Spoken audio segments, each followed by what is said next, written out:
Welcome back to my YouTube channel. It's me, Flory. For today's vlog is about tutorial. So, tuturuan ko kayo kung paano gumawa ng YouTube channel art banner and kung paano ito i-upload sa ating YouTube channel. Please subscribe, like, and share na din. So, let's go! I was there when the clouds parted. Do you remember the day we met? I walked the ocean. I remember the night you told me. Paano nga ba gumawa ng art banner for YouTube channel? Kailangan may naka-download tayong PixArt app. And then, kailangan din natin ng channel art template. And last, kailangan natin ng background. Makikita natin ang channel art templates at backgrounds sa Google or Chrome. Just type and search, then download. And now, let's begin! So now, pupunta tayo ngayon sa PixArt app. Pag open natin, makikita natin ang sign plus. Just click and then choose album kung saan natin sinave ang background, photos, and channel art templates. And now, dito na tayo sa album. So, mayroon akong two kinds of channel art templates. But, I prefer na gamitin yung black channel art templates. And then, kapag na-upload din natin ang channel art templates, pwede na tayo mag-add ng background or photos o kaya ay sticker. So now, let's choose yung background natin na gagamitin sa art banner. Kapag na-add na natin ang background, ang gagawin natin ay zoom in natin or i-enlarge natin nakasize ng art templates. And then, i-adjust na rin natin yung opacity para makita natin yung borderline ng ating banner. Para kapag nag-add tayo ng photo or nag-type tayo ng title and nag-add tayo ng sticker, hindi lalampas sa borderline ng banner natin. After ko ma-set up ang background, and now mag-a-add ako ng pictures. Depende sa inyo kung gusto niyo lagyan ng pictures or baka gusto niyo title lang or stickers, depende sa inyo. So, mag-a-add ako dito ng dalawang pictures ko. And then, kapag na-add na natin yung pictures, pwede natin yung i-zoom in. So, kailangan lagi nating pansinin na hindi tayo lalampas sa borderline ng ating banner. Para pag in-upload natin sa channel natin, hindi putol ang ating banner. And, katulad niyan, yung pictures ko, nakatalikod. So, pwede tayong gumamit ng flip or rotate. Another pictures, mag-a-add ako ulit. And then, kapag na-add na natin, so, i-adjust na lang natin para lumaki ng konti ang pictures natin sa ating banner. Alright, na-set up na ang pictures and then let's proceed sa title ng aking channel na Miss Flory CL. And mapapansin ninyo, may mga choices ng color dyan. So, kayo nang pipili kung anong kulay ng font ang gagamitin ninyo para sa title. And then, pwede tayong pumili ng font na gusto natin. Basta tandaan natin kapag may nakita tayong sign na crown, ibig sabihin may bayad yon. So, sa katulad kong kuripot, I stay sa free font. And pwede rin natin lagyan ng shadow yung pinaka-front ng ating title.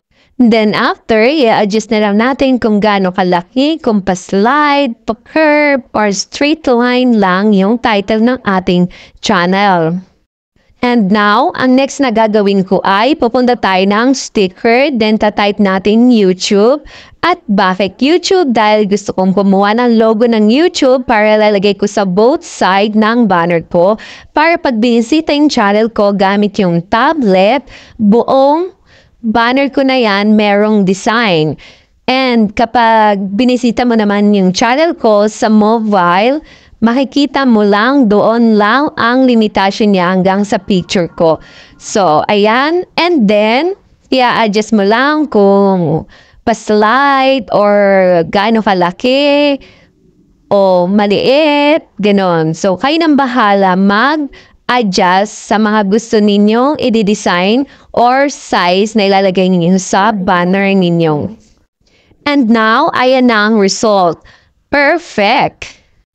And now, ang next na gagawin ko ay hahanap ako ng logo ng subscribe, comment, like, and share. And ayan ang napili ko. And syempre, ang next na isi-search natin ay ang Facebook, Instagram, and TikTok. Kasi importante din yon na mailagay natin sa banner natin as a vlogger. Mapapansin natin, madami ditong klase ng logo ng social media. So, kayo nang bahala kung ano yung type ninyong ilagay sa banner natin. So, ayan ang napili ko. Magkakasunod, Facebook, Instagram, and TikTok. And now, tatype natin yung name natin sa Facebook na Flory CL.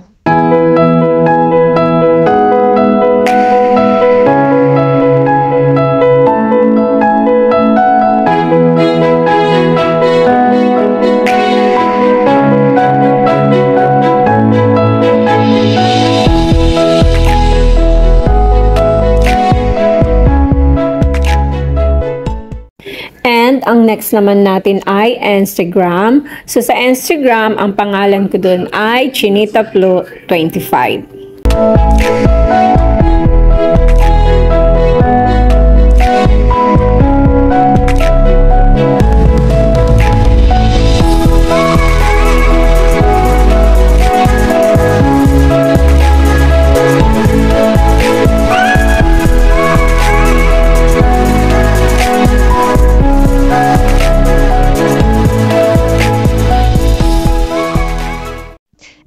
The last ay ang TikTok. Ang name ko naman sa TikTok ay @chinitaB.25.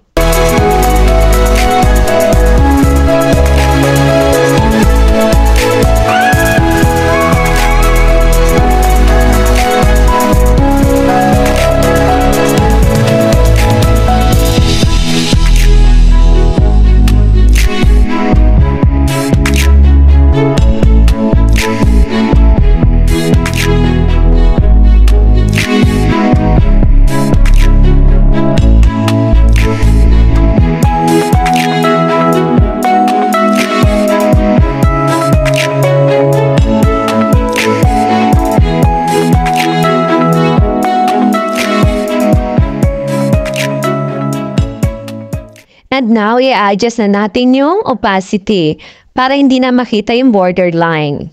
Check lang natin. And then, download. Save.